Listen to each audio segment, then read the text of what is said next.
Grab your cup of coffee and start your morning with the communications team at Materion when they take to the mic to discuss current marketing and communication topics that will inform, enable, inspire, and entertain. Todd Caccamo, Vice President of America Sales for PAC, has quite a bit of experience in this arena. Through his decades-long career in sales for companies such as Ford, GE, and other Fortune 500 companies, he's combined the art and science of being creative and innovative to help tell a product story to potential customers, with the ultimate goal of creating lasting relationships that stand the test of time.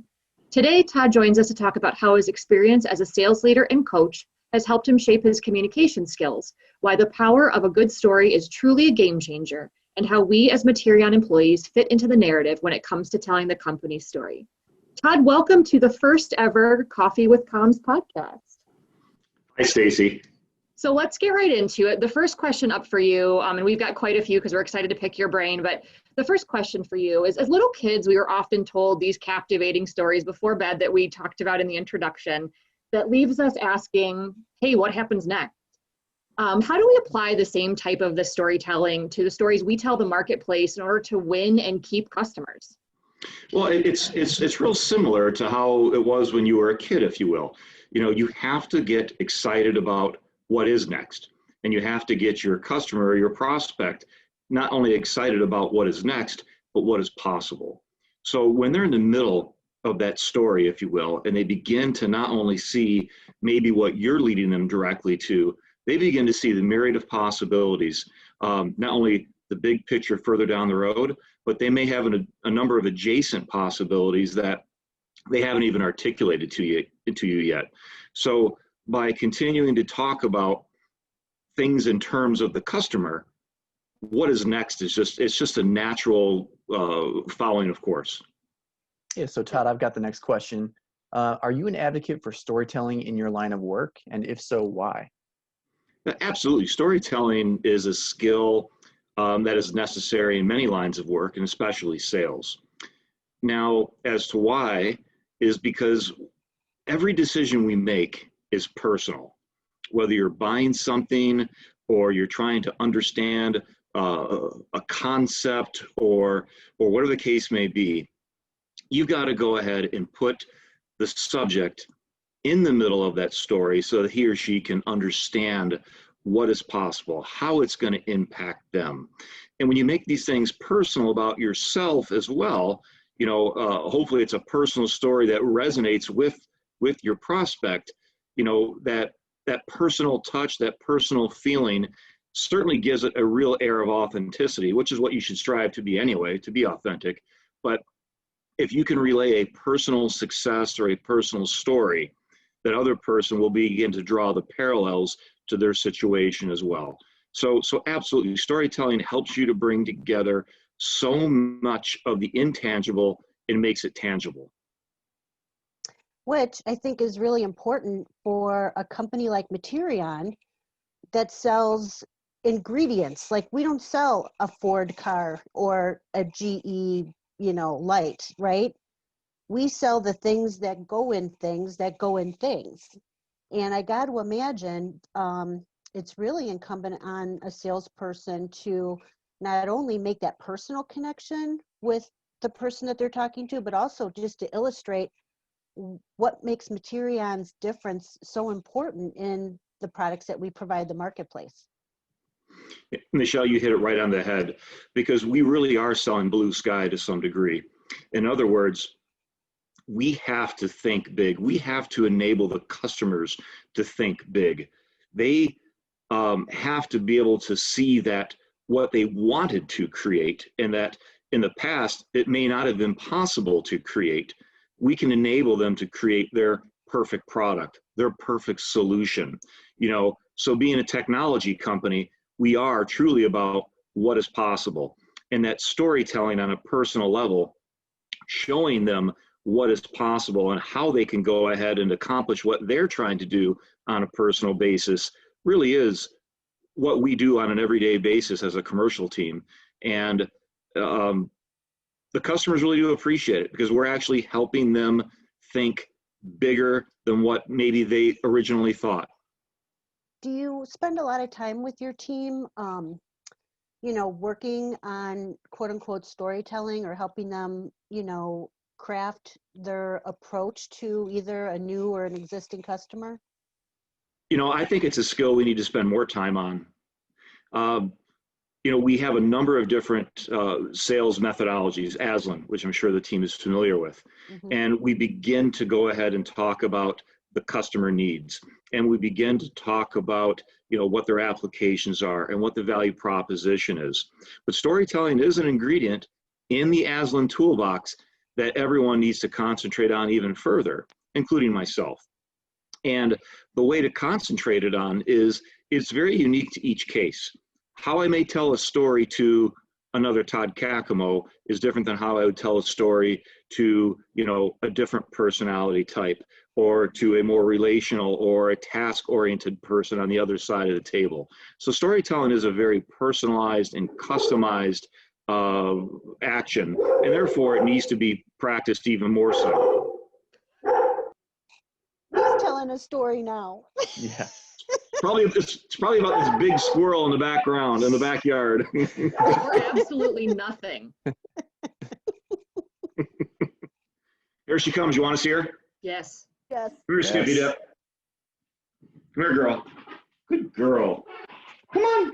You're not in trouble. Oh, hi, Pup. Oh, there's the pup. Look at that face. Oh. So storytelling, it truly is a perishable skill, and it needs to be practiced. And it needs to be practiced in a couple of different unique situations, because it should be a customized story based not only upon your personal experience, but a personal experience and in a manner that is transferable and I guess learnable by your prospect. Todd, I want to ask you, and I know that from what I know about your past career path and what you know about mine, we both worked in companies where we made it a priority to be a chief storyteller, if you will. So, and that's not easy to do, but I think once you immerse yourself in what you're promoting and what you're really trying to drive the point home towards product-wise, solution-wise, and Michelle put it eloquently before, ingredients-wise, telling a story is really becomes kind of the bedrock of the company and really the whole mission around what you're trying to do. Can you give us a few examples of the fundamentals of a good business story? Well, a good business story's got to be, it has to be a visual, a verbal visual, if you will. You really need to paint the picture, so to speak, and set the stage so that the person you're talking to can really see and feel. Feel is probably even more of an operative word of what the situation is. You also need to keep it personal, something that you have either personally experienced or something that you can really relate to, and it's evoked some kind of emotion so that you can tell a story that matters. And then a story that matters means it has to matter to that person. In other words, if I'm speaking to maybe someone who is mid-level career and they have career aspirations, I can show them how this will get them maybe to the next level. Or if they're in the middle of a situation that is just from a business standpoint, it's dire, there's some kind of dire quality concern, I can show them how it will relieve that pain.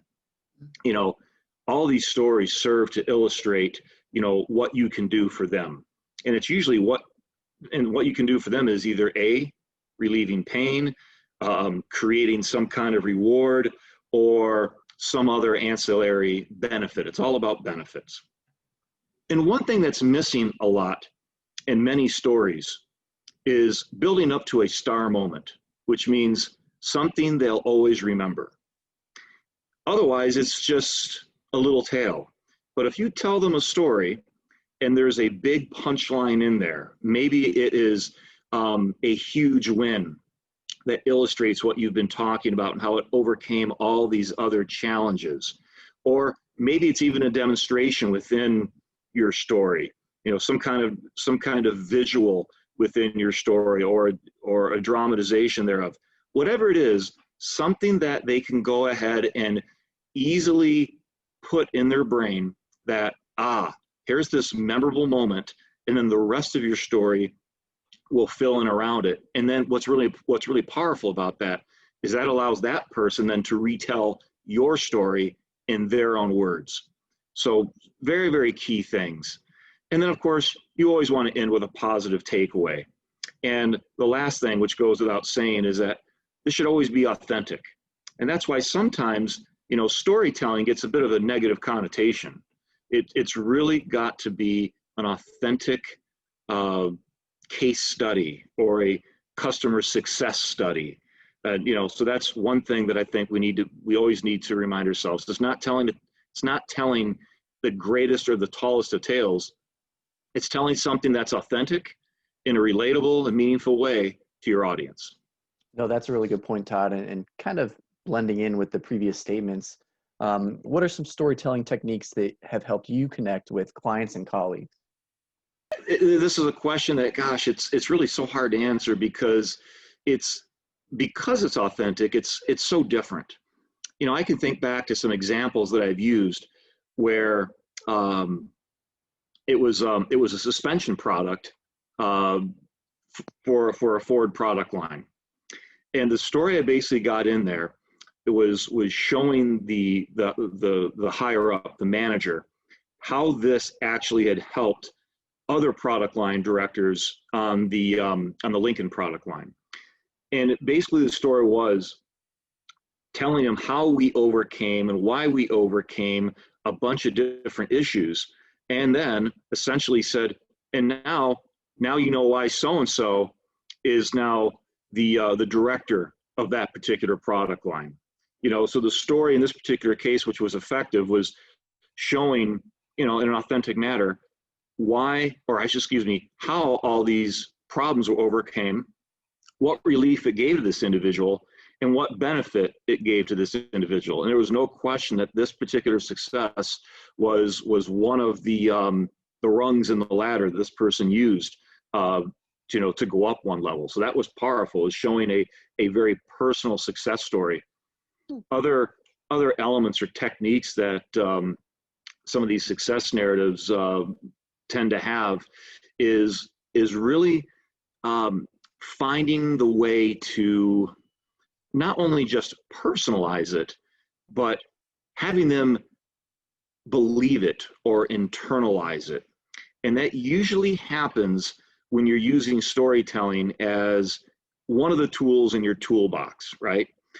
If you have developed that relationship and you have some trust with this person, the storytelling ends up being sort of a capstone. You know, used by itself, it could be, it could be no more helpful than any other sales tool, but use it the right time and the right place as part of your sales arsenal, if you will. It can really do a lot to cement and have people understand and internalize why this particular solution will work for them. So Todd, I want to go back to something that you mentioned earlier about being emotive. And I love that you said that. I was also classically trained that way, is that you appeal to an emotion, and it doesn't always have to be a positive emotion, as you talked about. You can appeal to fear without scaring the heck out of somebody. Obviously, you appeal to something where you kind of feel their pulse point beats a little bit faster. Have you ever been in a situation or had an experience where you were kind of in the midst of a story and you realize maybe there isn't one here, and completely had to turn around your approach to say, okay, wait a minute, I have to, in order to create this moment, I've got to figure out what that story is, and really kind of had to turn on a dime to achieve your goal? Oh yeah, all the time. And how that happens is by having a real conversation, not a sales pitch, not a PowerPoint, but a real conversation with your customer. And there's been many a time where I've gone down a path, and because we're engaged in this question and answer, and even within the story itself, because you're asking along the way, hey, do I have this right? Or hey, is this situation I just described to you, is this exactly what you're feeling or experiencing? As you're getting these checkpoints, there's been times midway through the story when I thought I was going to spring the punchline, if you will, and realized, I got to go in a different way. And meaning that again, there's no sleight of hand here. It just means, oh, I'm going to have to go ahead and start taking elements of this other success story. And there's nothing wrong with maybe having two distinct real events that you're storytelling from and begin to merge them in a way that's impactful and useful, for your customer, because no two sales are ever alike. So I'm going to put you on the spot for a second. Is there a favorite emotion that you like to appeal to when you are in front of a customer? Or is it more of a read the room situation and you're extracting that information out of the conversation that you're having with them? It's really a read the room. Now, if someone were to go ahead and pitch me, I want to hear about success. I mean, I want to be able to grow my sales, at a rate that is so just, like 3 times, world GDP or something, right? So telling me how I'm going to be, successful is how someone's going to help me. Like, oh, you're going to be able to go ahead and close so many more leads. You're going to be able to go ahead and fill up Empower with, and double your funnel. So for me, that works. For other people, it's about pain avoidance. And in fact, even in the most mundane, this may be a very powerful emotion, which would not work for many people that you and I know, but it could be like, you know what? I just want to do my 8 to 5 job and not stressed out. Oh, well, I've got the perfect product for you. Not exactly the most emotive for us, but if it scratches that person's itch, well, then that's where you're going to go.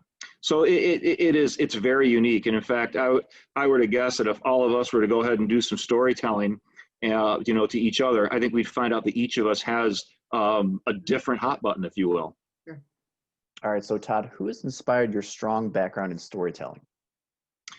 It hasn't been salespeople, believe it or not. It's been in other emotional people or situations. I mean, I can think back to, one of my very first martial artist instructors. And these weren't stories about how to beat up a whole room of bad guys, or about life lessons. And I can still see him and hear him telling this one story about a master gardener climbing this extremely tall tree. And of course, the Marines. I can think back to many stories that we would talk about, both for, how we were more proficient at our craft, and even sometimes stories which illustrated something in a very humorous light of things not to do. So, I would say those were the 2 areas where I was probably very fortunate to be around very gifted and very authentic and impactful storytellers, for sure. The last question for you, Todd, before we wrap up is, as employees, I think all of us on this video cast subscribe to the notion that we all carry the Materion story and the Materion brand wherever we go, whether that's in a restaurant, maybe not nowadays, or in line at the grocery store.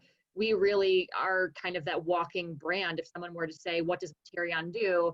You don't really get a better boots on the ground story than having that kind of a moment. So if you could kind of give us some tips or some best practices on how we all fit into the Materion story and how we can be mindful of those interactions as our, kind of social graces, that we are carrying the company with us no matter where we go.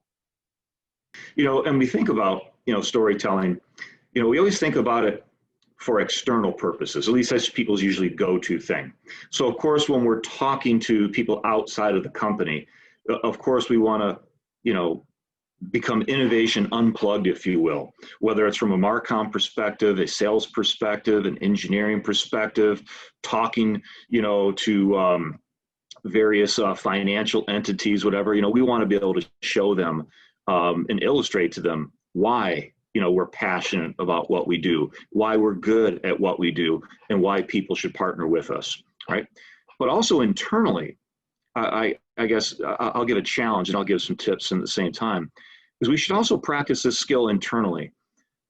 And what I mean by that is if you can go ahead and help your internal team members see the situation in a personal way, from your point of view, and then you begin to relate your point of view into their point of view, it does a lot for understanding how the other side of the building operates, so that we can operate more as a team, more as a one Materion.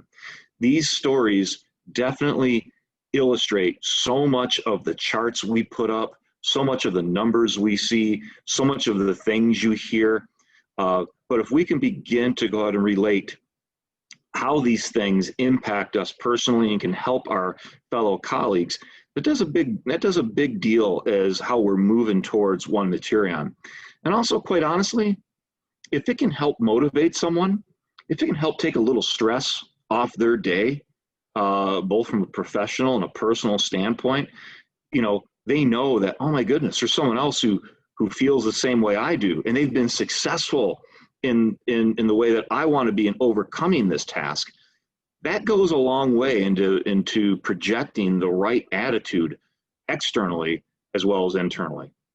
So quick tips would be, again, be authentic, keep it personal, practice, and that includes practicing it internally, and go ahead and just let the course of the conversation take a natural course, and you'll be surprised at how well you can go ahead and make, I don't want to say craft, you'll be surprised at how well that you can go ahead and tell the story that your prospect needs to hear in order to be successful. Todd, we want to thank you so much for taking the time to join us today and give us some great insight into powerful storytelling and how amazing it can be, both personally and professionally, and truly how important it is. And we can absolutely say this with 100% confidence that if anybody has any questions on this topic, we're going to drive them directly to you. So thank you again for being here with us and really just imparting your wisdom. In the meantime, if anybody listening wants more information about Materion's brand story, head on over to the Brand Central page on Materion Matters, or you can check out Materion.com and the About Us page. So talk to you guys next time.